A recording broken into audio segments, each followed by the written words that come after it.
안녕하세요. 무량광 마음등불입니다.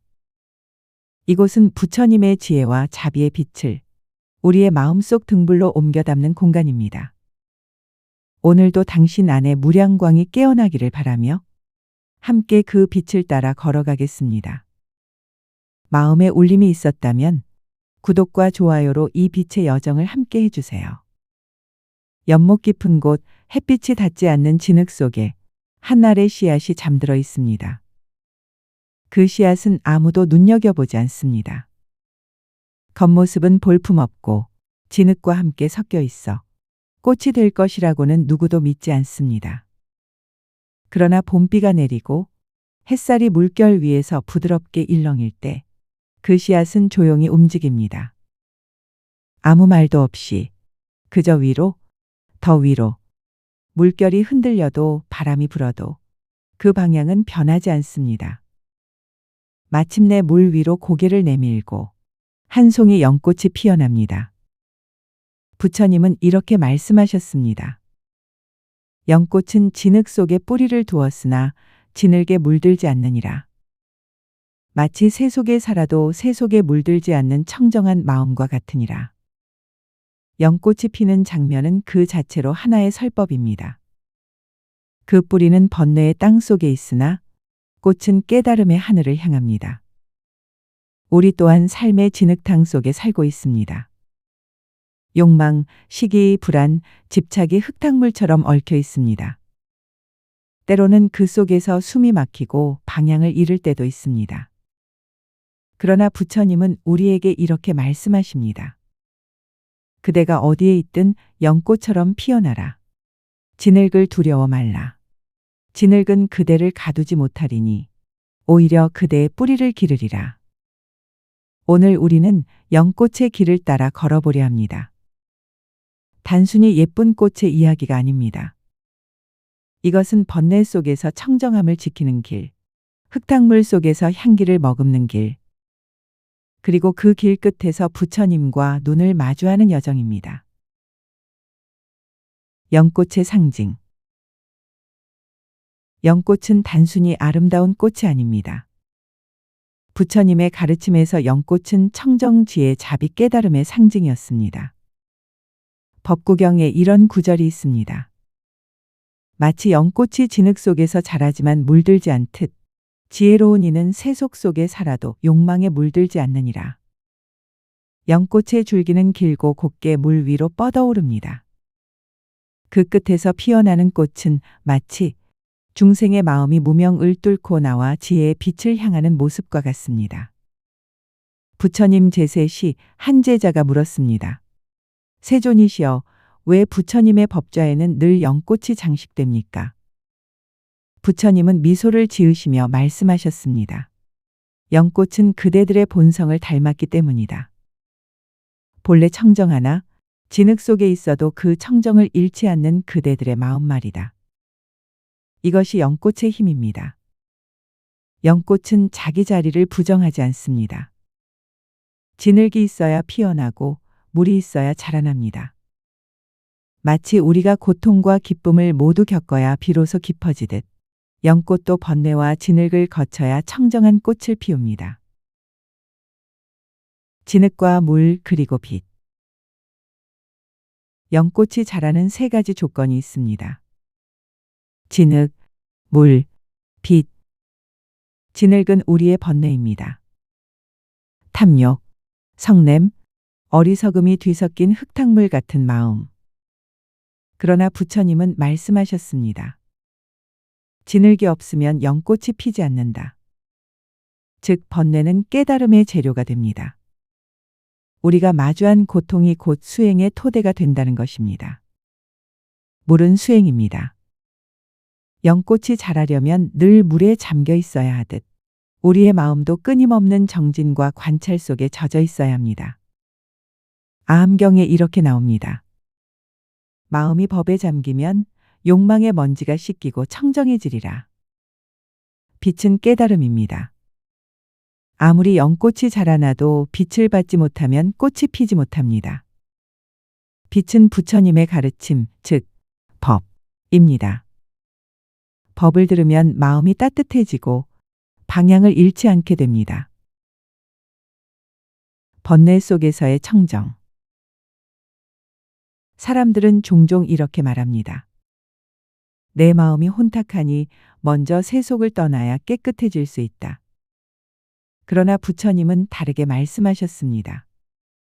수타니파타에서 부처님은 바람 없는 산중의 연못과 같이 고요하되 세상을 비추라 고 하셨습니다. 즉, 세상을 떠나는 것이 목적이 아니라 세상 속에서 고요함을 지키는 것이 수행의 길이라는 뜻입니다. 부처님 제세 시 한 수행자가 번잡한 마을을 떠나 숲속에 들어가 살았습니다. 그는 매일 명상을 하며 마음을 맑게 하려 했지만 어느 날 시장을 지나게 되었을 때 한순간에 욕망에 휩쓸렸습니다. 그때 부처님이 말씀하셨습니다. 그대는 고요한 숲속에서도 욕망을 품고 있었으니 진정한 고요함은 장소에 있지 않다. 마음이 청정하면 시장 한가운데서도 연꽃이 피리라. 부처님과 연꽃 비유. 부처님께서 열반에 드시기 전 제자들에게 마지막 설법 중 이렇게 말씀하셨습니다. 나는 연꽃과 같다. 지늘게 뿌리 내리고 물 위에 떠 있으며 하늘을 향해 피어난다. 그대들 또한 이와 같아야 하느니라. 연꽃은 세 가지 세계를 모두 품습니다. 뿌리는 욕계, 욕망과 번뇌가 가득한 세계. 줄기는 색계, 물질과 형상이 있는 세계. 꽃은 무색계, 형상조차 초월한 청정의 세계. 즉, 연꽃은 3계를 모두 통과하여 깨달음에 이르는 상징입니다. 세속과 출세의 경계. 연꽃은 세속과 출세의 경계에 피어납니다. 뿌리는 세속에 닿아 있고 꽃은 출세의 하늘을 향해 있습니다. 이 경계에 서는 것이 쉽지 않습니다. 유마경에서 제가자 유마거사는 말합니다. 나는 시장에서 설법하고 집안에서 선정에 들며 번뇌 속에서 청정을 지키고 소음 속에서 법을 듣는다. 이것이 바로 경계에 선 수행자의 길입니다. 세속을 떠나지 않고도 깨달음을 향해 나아가는 길. 그 길 위에서 연꽃은 가장 아름답게 피어납니다. 고요함이 주는 힘. 연꽃이 진흙 속에서도 청정을 유지할 수 있는 이유는 그 뿌리와 줄기 속에 흐르는 고요한 물결 덕분입니다. 법구경에 이런 말씀이 있습니다. 고요함은 최고의 행복이니 지혜로운 이는 고요 속에서 길을 보리라. 고요함은 단순히 소리가 없는 상태가 아닙니다. 마음이 움직이지 않는 상태, 욕망과 두려움이 가라앉은 상태입니다. 부처님 제세 시 한 제자가 세존이시여, 저는 아무리 노력해도 번뇌가 사라지지 않습니다. 라고 호소했습니다. 부처님은 그를 데리고 연못가로 가셔서 잔잔한 물 위에 달빛이 비치는 모습을 보여주셨습니다. 그대 마음이 이 물과 같다면 달은 항상 그 위에 비치느니라. 달이 없었던 것이 아니라 물결이 심해 달이 보이지 않았던 것이다. 이처럼 고요함은 우리 내면의 빛을 드러내는 힘입니다. 시끄러운 세상 속 수행. 많은 이들이 이렇게 말합니다. 저는 시끄러운 도시에서는 수행이 안 돼요. 산속에 들어가야 해요. 하지만 부처님은 말씀하셨습니다.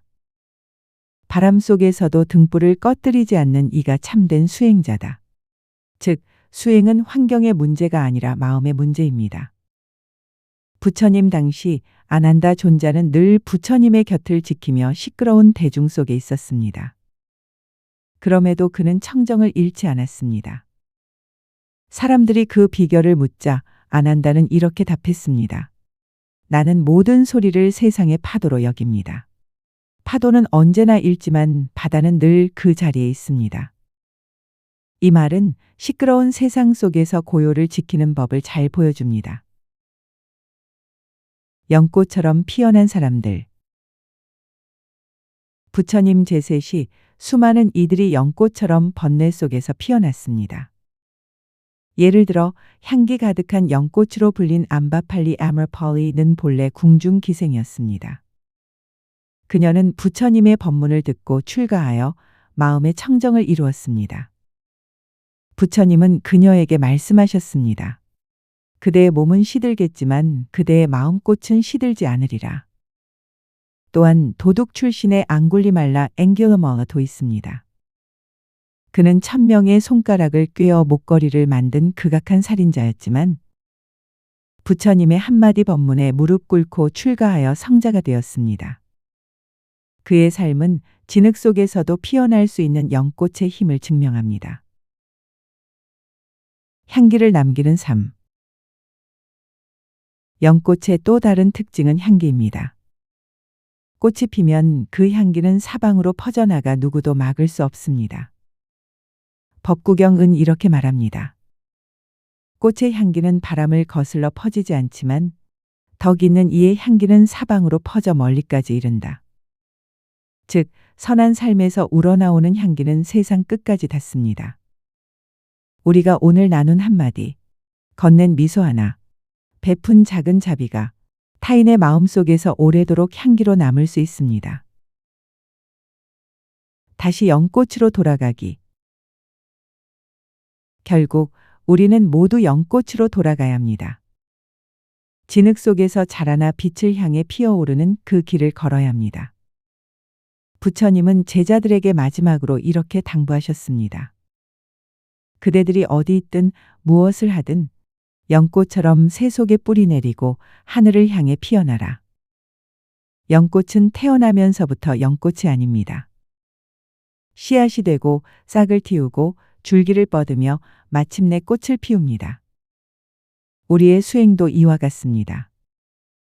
하루아침에 완성되지 않지만 방향을 잃지 않는다면 반드시 피어납니다. 흙탕물 속에서도 향기를 남기라. 오늘 우리는 연꽃의 길을 따라 걸어왔습니다. 진흙 속에서 뿌리를 내리고 맑은 물을 통과해 마침내 빛을 향해 피어나는 그 길. 부처님께서는 법구경에서 이렇게 말씀하셨습니다. 연꽃은 진흙에 물들지 않는다. 지혜로운 이 또한 새 속에 물들지 않는다. 이 말씀은 단순히 청정을 강조하는 가르침이 아닙니다. 우리에게는 진흙 같은 세상 속에서도 향기를 남길 책임이 있음을 일깨우는 말씀입니다. 연꽃의 길은 우리의 길이다. 연꽃은 처음부터 완전하지 않았습니다. 깊은 진흙 속에서 빛이 닿지 않는 곳에서 시작했습니다. 그 길은 어둡고 차갑고 때로는 숨막히는 고통이었을지도 모릅니다. 우리의 인생 또한 그렇습니다. 태어날 때부터 깨끗한 연못 위에 놓이지 않았습니다. 번뇌와 욕망, 슬픔과 집착이라는 진흙 속에서 몸부림치며 자라왔습니다. 그러나 중요한 것은 그 진흙이 바로 양분이 된다는 사실입니다. 진흙을 피해 도망치려 하지 않고 그 속에서 뿌리를 내려야만 우리는 더 단단히 더 깊이 설 수 있습니다. 고요 속의 향기. 연꽃이 피는 순간 향기는 저절로 퍼져나갑니다. 향기를 내려고 애쓰지 않아도 그 존재 자체가 향기입니다. 부처님 제세 시 한 제자가 이렇게 물었습니다. 세존이시여, 저는 선행을 베풀었으나 사람들이 저를 알아주지 않습니다. 부처님은 이렇게 답하셨습니다. 꽃은 향기를 내며 말하지 않는다. 그러나 그 향기는 먼 곳까지 이른다. 우리가 덕을 쌓고 자비를 베풀 때 그 결실은 당장 드러나지 않을 수 있습니다. 하지만 그것은 반드시 누군가의 마음속에 보이지 않는 향기로 스며듭니다. 하루 한 번 고요 속에 숨 고르기.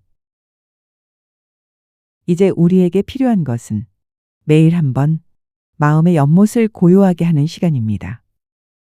단 5분이라도 눈을 감고 숨을 고르며 내 마음이 흐린 물인지 맑은 물인지 살펴보는 것. 이것이 연꽃의 길을 걷는 첫걸음입니다. 부처님은 말씀하셨습니다. 자신을 돌보는 이는 세상을 이롭게 한다. 자신의 마음을 가다듬고 고요를 되찾을 때 그 고요함이 곧 향기가 되어 세상에 퍼져나갑니다. 오늘도 부처님의 지혜와 자비의 빛이 당신 마음속 등불로 옮겨지기를 기원합니다. 흙탕물 속에서도 향기를 남기는 연꽃처럼 당신의 하루가 고요와 청정으로 빛나기를 바랍니다.